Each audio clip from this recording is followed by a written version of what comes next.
A little over 1 week ago, Adobe filed copyright claims, fraudulent copyright claims, against 2 shows produced by the Lunduke Journal. YouTube promptly removed those shows off of YouTube because that's how it works. And as of yesterday, May 2nd, the Lunduke Journal has officially responded with a counterclaim against Adobe, which means the ball is now in Adobe's court.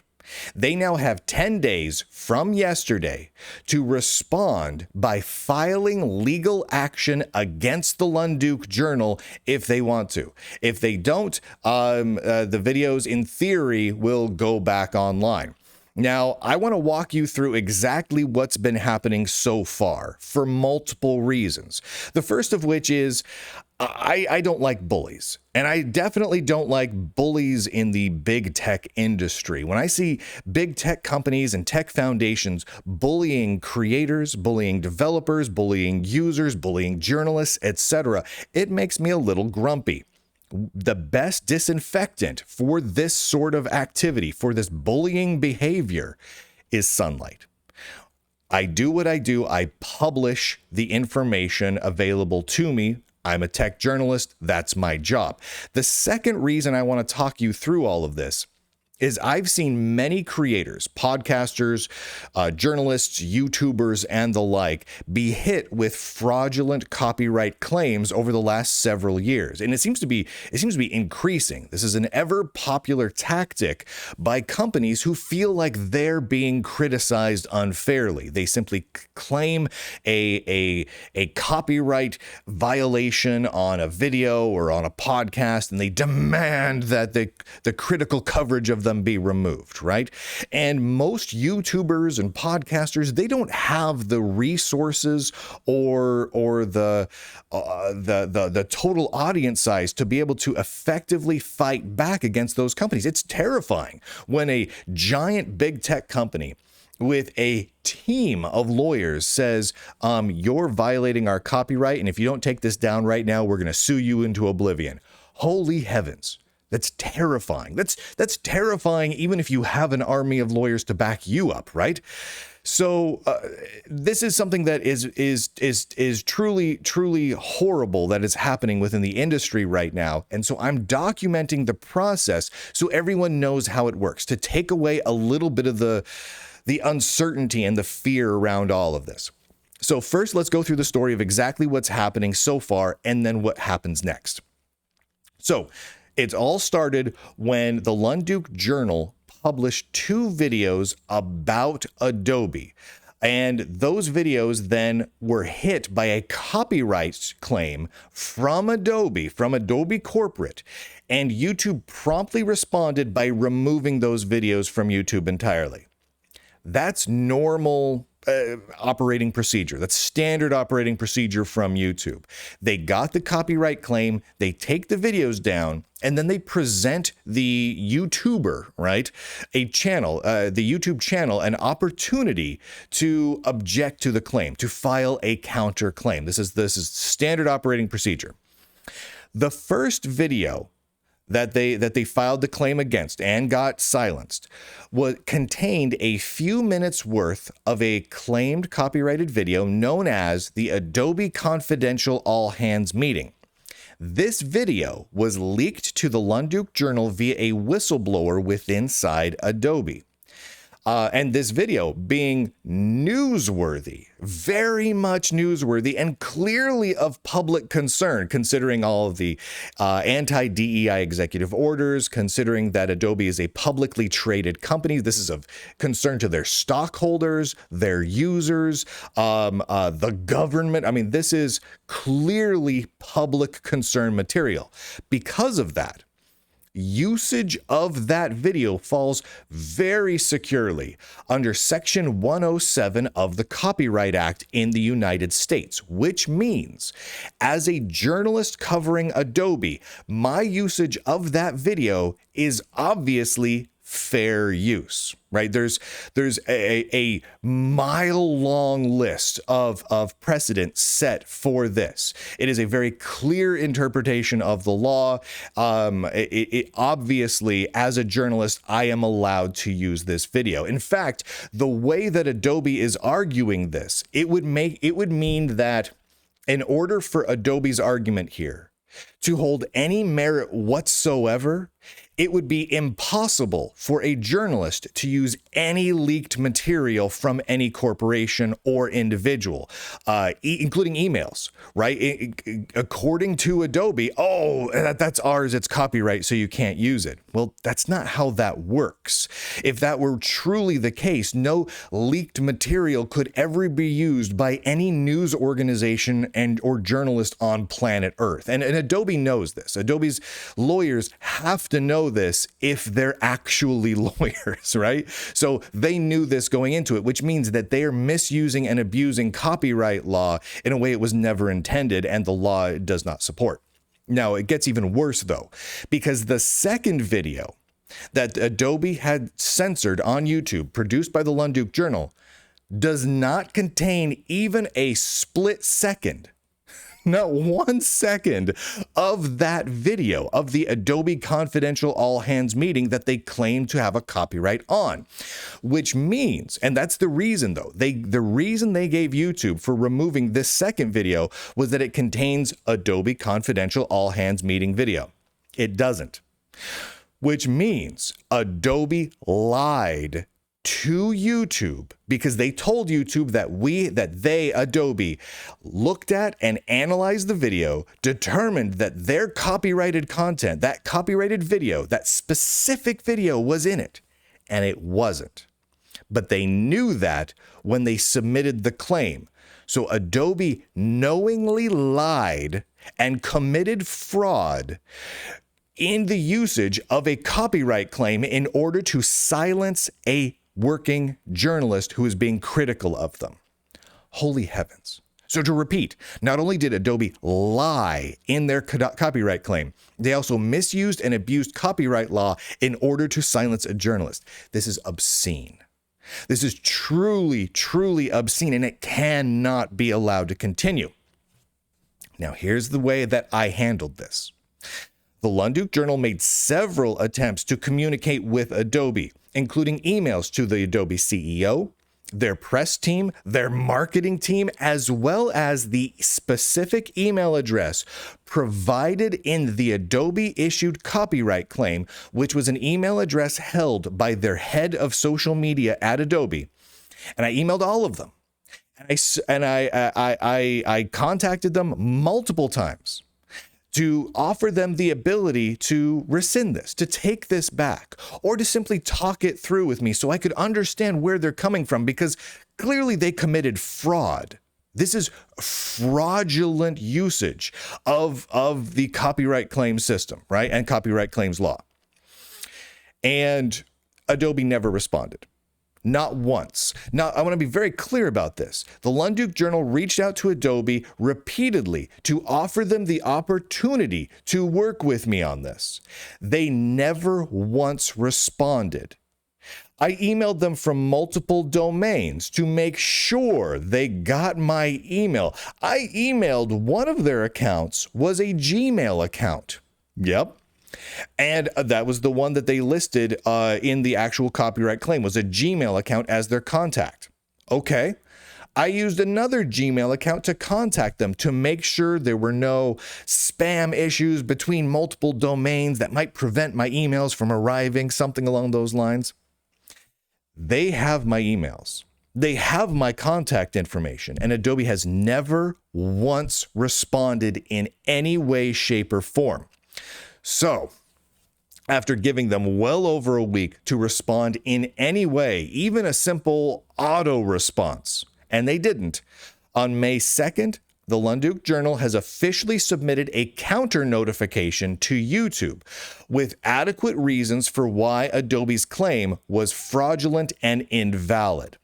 On the evening of May 2nd, let me see, I think I haven't even have a video here. Here's the counter notification submitted screenshot. You can see what it looks like there. It's very straightforward.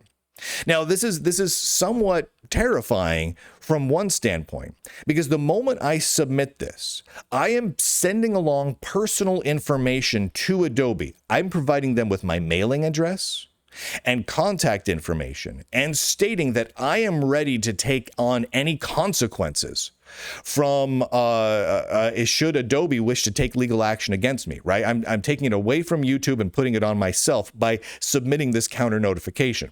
But I did it because I'm 100% in the right here.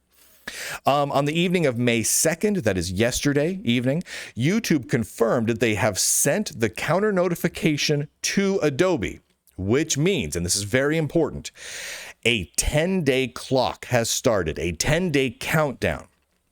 The ball is now in Adobe's court. So if Adobe wishes for the videos, which they have abused the copyright system to get removed from YouTube, if they wish for those videos to stay removed from YouTube, Adobe has until May 12th, 10 days from yesterday, to take legal action against the Lunduke Journal and provide proof that that legal action was taken to YouTube. If they fail to do that, I can request that YouTube reinstate those videos. Now, will Adobe take legal action? Who knows, right? Remains to be seen. It seems preposterous that they would, but it also seems preposterous that they would have taken the actions they've taken so far. That said, I have a few thoughts I would like to include. First, I'm going to show you a screenshot here. This is the email that I received from YouTube last night informing me that they did, in fact, forward the claim. So it says here, thank you for the counter notification. It has been forwarded to the claimant that submitted the copyright removal request. Now that the counter notification has been sent to the claimant, they have 10 U.S. business days. Sorry, it's U.S. business day, so it's not May 12th. I guess they have till May 14th against you from that date to respond. The claimant must respond with evidence that they've taken legal actions against you to keep the content at issue from being reinstated to YouTube. Blah blah blah blah blah. Okay. So, but I have some thoughts around this.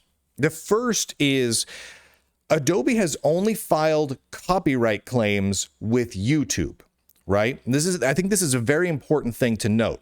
Adobe has not filed any, to my knowledge, copyright claims or objections of any kind to any Lunduke Journal published material on any other platform. And the Lunduke Journal publishes all over the place. We're talking Substack, X, Rumble, Facebook, Patreon, the audio podcast. It's all over the place. No objections, none whatsoever, no copyright claims. Now, one would think that maybe the reason they did it on YouTube is because it's low-hanging fruit.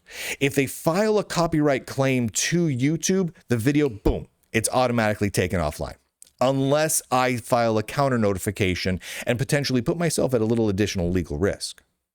So my guess is Adobe did that because they assumed I would simply back down. They assumed wrong on that one. Second, by filing a fraudulent copyright claim on YouTube, Adobe has enacted the Streisand effect, resulting in substantially more attention on the original videos than it otherwise would have received. Should Adobe take direct legal action against a journalist, right, for legally covering their corporation, so if they decide to file suit against the Lunduke Journal, I would expect that Streisand effect to become far, far more extreme. From a PR standpoint, this is just straight up dumb. They're basically saying, please, everyone on earth, Adobe is the bad guy. Now come and look at the people who are trying to report on us, because you have to look at them now. You have to look at all the stuff that they're publishing because we don't want you to see it desperately. It is. And I'm just going to take off my journalist hat for a second, and I'm going to put on my my head of marketing hat, because I used to be a director of marketing for software and computer hardware companies. This is really, really boneheaded maneuvers from Adobe. And my recommendation to Adobe on here is to stop Streisanding yourself, right? You really don't gain anything by filing these lawsuits from a PR perspective. All you do is make yourself look bad and tell everyone in the news media that this is worth looking at, that the original published material is critical, is vital, is in fact in the public interest, and everyone needs to go look at it right now. Right? Don't do that to yourself. Just don't. Number three. The law is clearly and overwhelmingly on the side of the Lunduke Journal in this case, right? It's just overwhelming. The amount of precedent that has been set is off the charts. It is just extreme, cut and dry, black and white. That said, Adobe is absolutely free to file whatever frivolous, ill-advised lawsuit they wish. Will it hurt their press relations? Yes.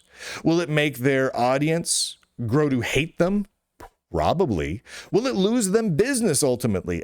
My guess is yeah. I don't see in what ways this benefits them. And I have to say this. What exactly would they be hoping to accomplish here? Now, they can, let's say hypothetically, a hypothetical here. They sue the Lunduke Journal for publishing relevant, newsworthy, public interest media, right? That was leaked to the Lunduke Journal. They sue the Lunduke Journal for that, a working journalist. Let's put aside all of the bad press they get, all of the angry customers that they have. Let's put all that aside for a moment. And let's just look at the court case, the potential of the court case. What are the odds that they win this case? Slim to none, extremely small. But let's assume for a moment that they managed to find the one judge in America who is like, you know what? This one judge. I mean, let's assume this judge exists. They find one judge who is like, if a journalist publishes material that's critical of a person or a company, that's a copyright violation, and that journalist should be in jail forever, or something, right? Let's assume they find that judge. Crazy. I don't think that judge might actually exist, but let's assume they find that judge. And let's assume that judge rules in Adobe's favor and says, Lunduke Journal and all other journalists, you're not allowed to publish leaked emails, leaked videos, leaked photos, information from whistleblowers, etc. No journalist is ever allowed to do that, right? Let's assume that. You're not allowed to publish critical material. What does Adobe get out of that? Let's assume Adobe wins that. Okay. This will be probably years down the line because undoubtedly the court case will take years. And during that period of time, the information and the video that they wanted to suppress will have been elevated to an almost mythological status. Everyone in the tech industry will have seen it 20 times. They won't have silenced anything ultimately. And let's assume that the judge is like, ooh, Lunduke Journal, you better pay Adobe some money in damages. I'm not rich. What on earth do they think they're going to get out of the Lunduke Journal?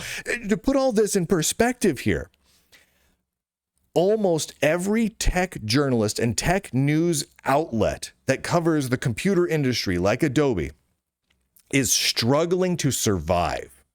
And that includes tech news outlets, publications, magazines, YouTube channels, etc., that take a huge amount of money from big tech corporations. So the news outlets, the tech news outlets who are taking money from big tech corporations are barely paying their bills, and are many of them are going out of business, and more will soon. The Lunduke Journal doesn't take any money from big tech corporations and relies entirely on subscriptions, which is one, amazing. Thank you to all the Lunduke Journal subscribers that make that possible. But it also means that there's not millions of dollars flowing in. What on earth? Adobe's not going to see any money because there's just not a lot of money to get out of me here. I mean, I'm surviving. I'm staying in business.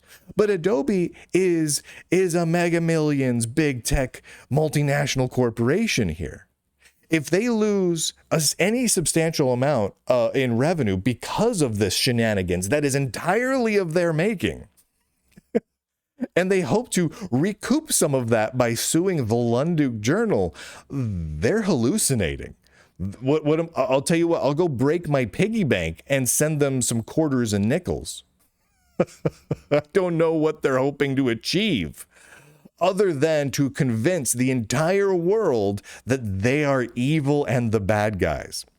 It's so ill-advised, it's ridiculous. They could cause the Lunduke Journal harm. I mean, because if they've got an army of lawyers to throw at me, they could bog me down in all sorts of legal nonsense and costs for years. But here's the thing about me. I'm stubborn as heck, especially when I know I'm 100% correct.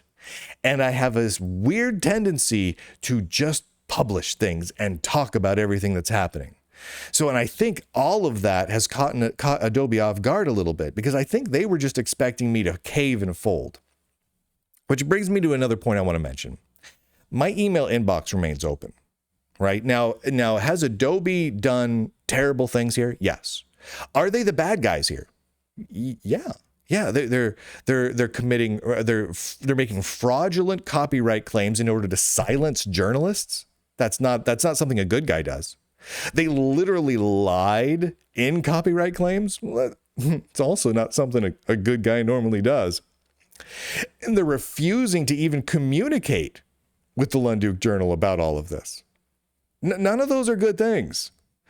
But I would rather than go litigious about this. I would rather than this become an even larger thing than it is. I would rather Adobe just contact me. I've contacted them over and over again. Maybe hit the reply button, Adobe. Whether it's your CEOs or your lawyers or your social media or PR marketing people, hit the reply button. Let's have a conversation, off the record or on the record. I'm good either way. And let's talk about this. There's still an opportunity for Adobe to simply apologize and say, you know what? We screwed up. That was our bad. We shouldn't do that. We'll rescind these copyright claims. I'm so sorry about that. We really do like tech journalists. Tech journalists are great. My bad. We'll move on. I'd be willing to entertain that. Notice I'm not making big demands here at the moment. Notice I also said at the moment.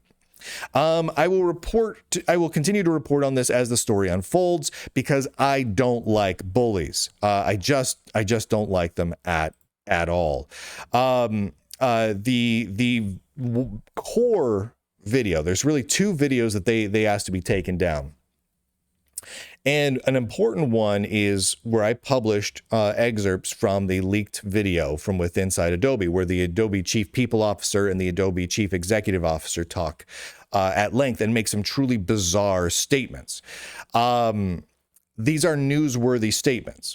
And I think people are going to continue to be seeing this show, seeing this video, and seeing these statements, the accurate, factual statements that are being made by the Adobe CEO from his own mouth, by the Adobe CPO from her own mouth, right?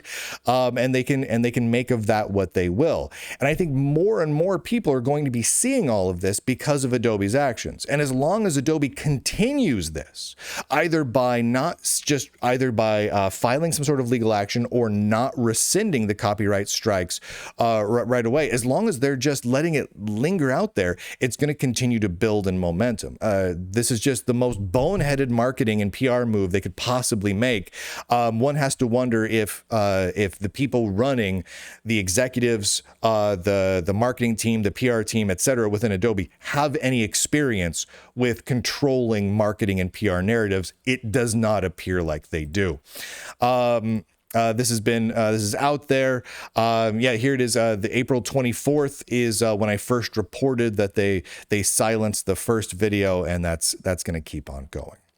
Thank you to the Lunduke Journal subscribers who make it possible for me to keep the lights on while fighting these fights on so many fronts. I really could not do this without you. Go to lunduke.com. If you are not currently a subscriber, consider becoming a subscriber or making a one-time donation or what have you. There's multiple options: Substack, Locals, Patreon, Itch. We even have options here and there for Bitcoin if you like it, whatever. It's all up at lunduke.com. And I could not do this if it weren't for all of you.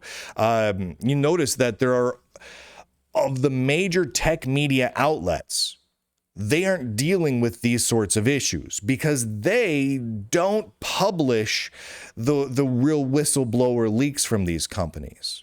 They do what the big tech companies tell them to do because the big tech companies like Adobe pay their bills.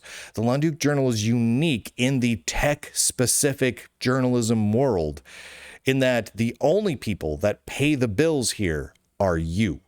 And I couldn't thank you enough for making it possible. We've got a crazy couple of weeks ahead of us. I don't know what Adobe is going to do. As soon as Adobe does something, I'll let you know. I absolutely will, and I will continue to report on that honestly and accurately because that is absolutely critical. Again, lunduke.com, and thank you to everyone for all of your support. I could not do it without you. And with that, ladies and gentlemen, boys and girls, nerds and nerdettes across this glorious inner tube of ours, I do declare, end broadcast.